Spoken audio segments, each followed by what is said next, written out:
Kabanata 36, Ang Hipon ng Pananampalataya.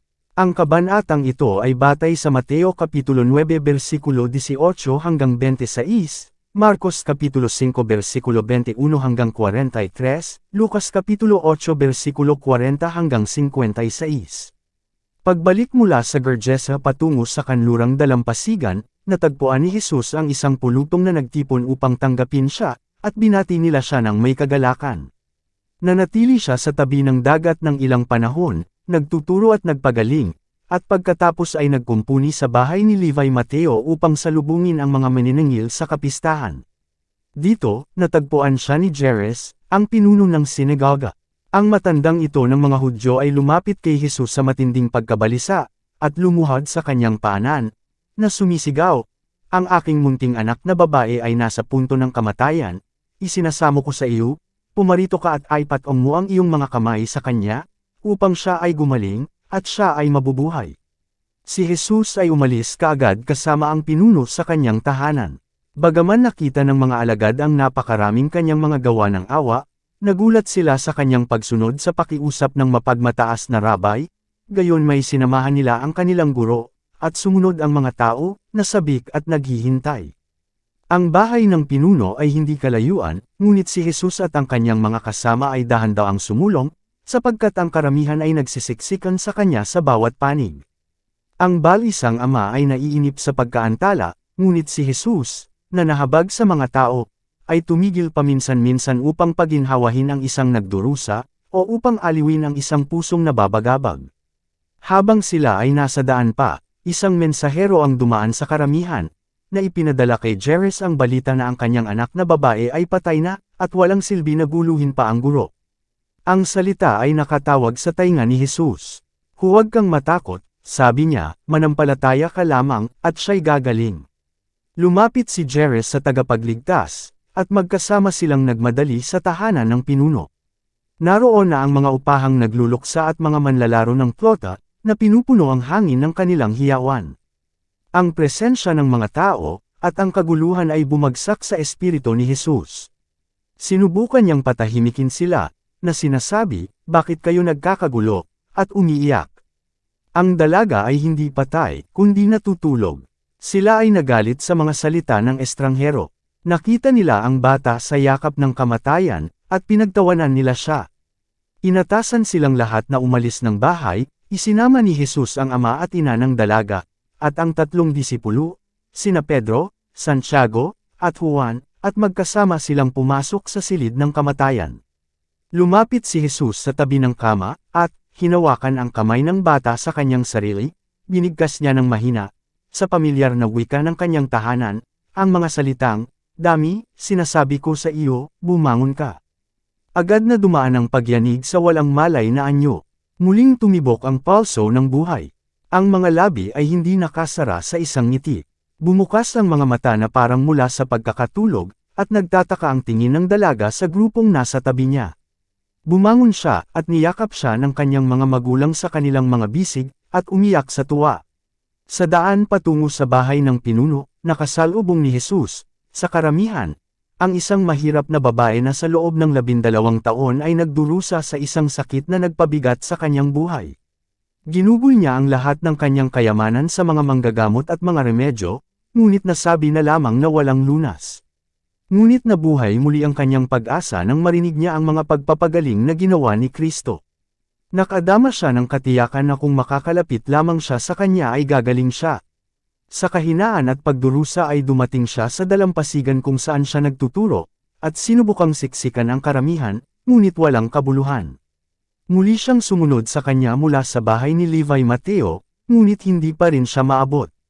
Siya ay nagsimulang mawala ng pag-asa, nang, sa pagtahak sa kanyang daan sa maraming tao, siya ay lumapit sa kinaroroonan niya. Dumating na ang gintong pagkakataon. Siya ay nasa presensya ng dakilang manggagamot. Ngunit sa gitna ng kalituhan ay hindi siya makausap sa kanya, ni hindi makahuli ng higit sa isang dumaan na sulyap sa kanyang anyo. Dahil sa takot na mawalan siya ng isang pagkakataong maginhawa, siya ay nagpatuloy, na sinasabi sa sarili, "Kung mahipo ko man lamang ang kanyang damit, ako ay gagaling." Habang siya ay dumaraan, siya ay umabot pasulong, at nagtagumpay na halos hindi mahawakan ang lelayan ng kanyang damit. Ngunit sa sandaling iyon ay alam niyang gumaling na siya.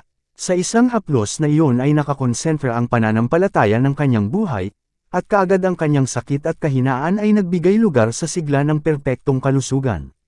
Sa pusong nagpapasalamat ay sinubukan niyang umalis sa karamihan, ngunit biglang huminto si Jesus, at ang mga tao ay tumigil kasama niya. Lumingon siya, at tumingin sa paligid nagtanong sa isang tinig na malinaw na narinig sa itaas ng kalituhan ng karamihan, "Sino ang humipo sa akin?" Sinagot ng mga tao ang tanong na ito na may hitsura ng pagkamangha. Si Pedro, na laging handang magsalita, ay nagsabi, "Guro, dinisiksik ka ng karamihan at pinipilit ka, at sinasabi mo, sino ang humipo sa akin?"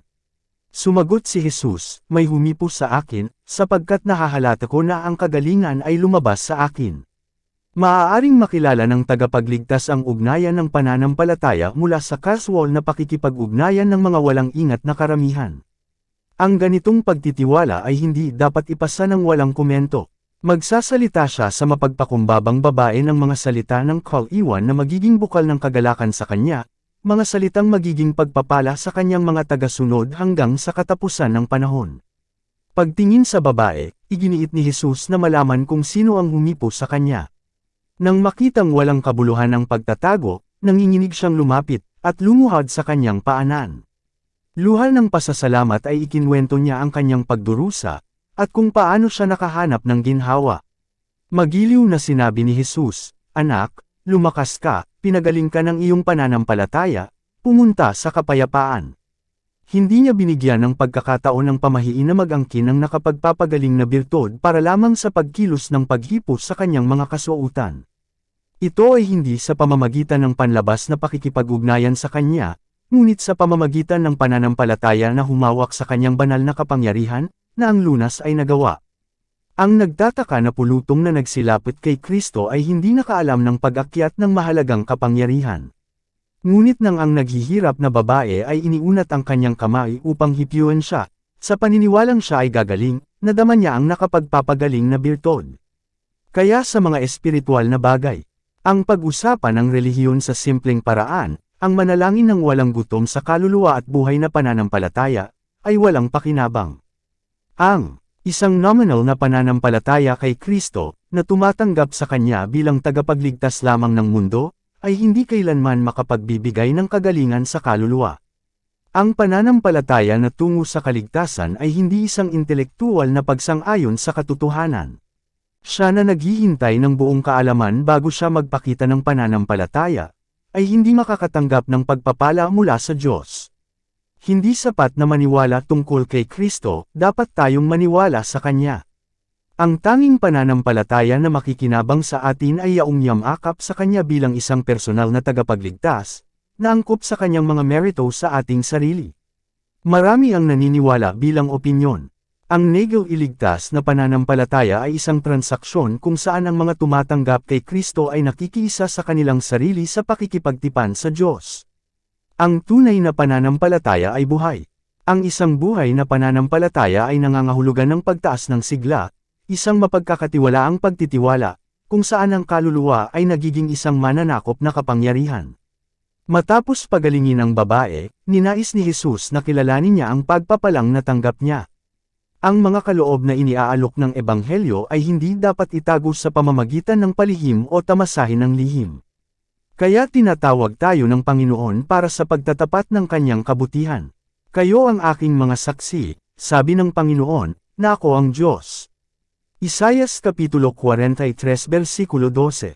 Ang ating pagtatapat ng Kanyang katapatan ay ang piniling ahensya ng langit para ihayag si Kristo sa mundo.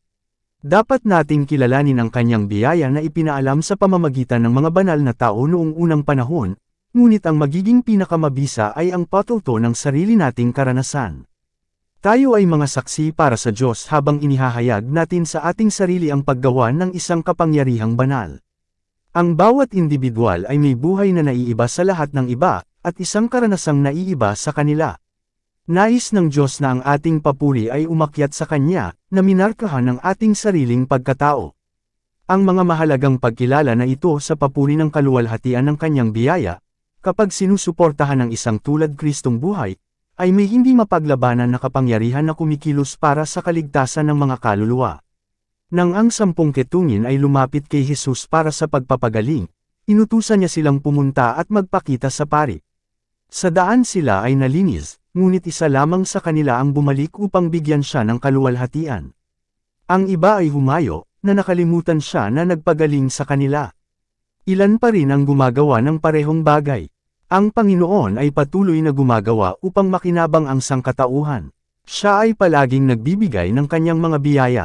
Ibinabangon niya ang mga may sakit mula sa mga higaan ng nanghihina, iniligtas niya ang mga tao mula sa panganib na hindi nila nakikita, inatasan niya ang mga anghel sa langit na iligtas sila mula sa kapahamakan, upang bantayan sila mula sa salot na lumalakad sa kadiliman, at sa pagkawasak na sumisira sa tanghali. Awit Kapitulo 91 versikulo 6, ngunit ang kanilang mga puso ay hindi nababahala.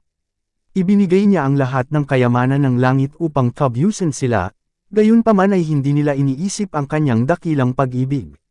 Sa kanilang kawalan ng pasasalamat ay isinasara nila ang kanilang mga puso laban sa biyaya ng Diyos.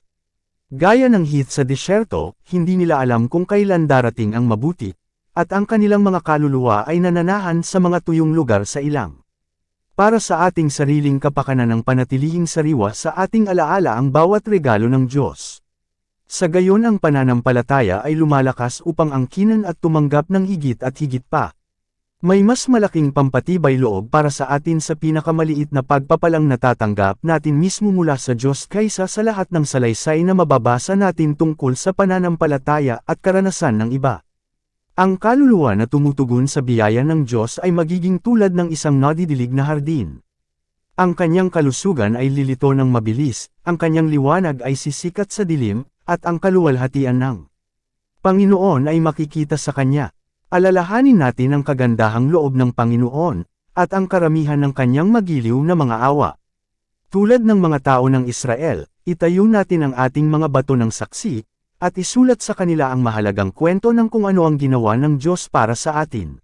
At habang sinusuri natin ang kanyang pakikitungo sa atin sa ating paglalakbay, sabihin natin, mula sa pusong natunaw sa pasasalamat, ano ang aking ibibigay sa Panginoon para sa lahat ng kanyang mga kabutihan sa akin?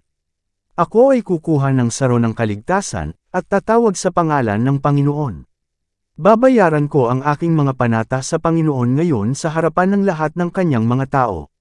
Awit Kapitulo 116 versikulo 12 hanggang 14. Dito nagtatapos ang Kabanata 36. Para updated ka sa susunod na kabanata, ay huwag kalimutang mag-subscribe, mag-follow at mag-share sa ating channel Renilab TV. Maraming salamat po.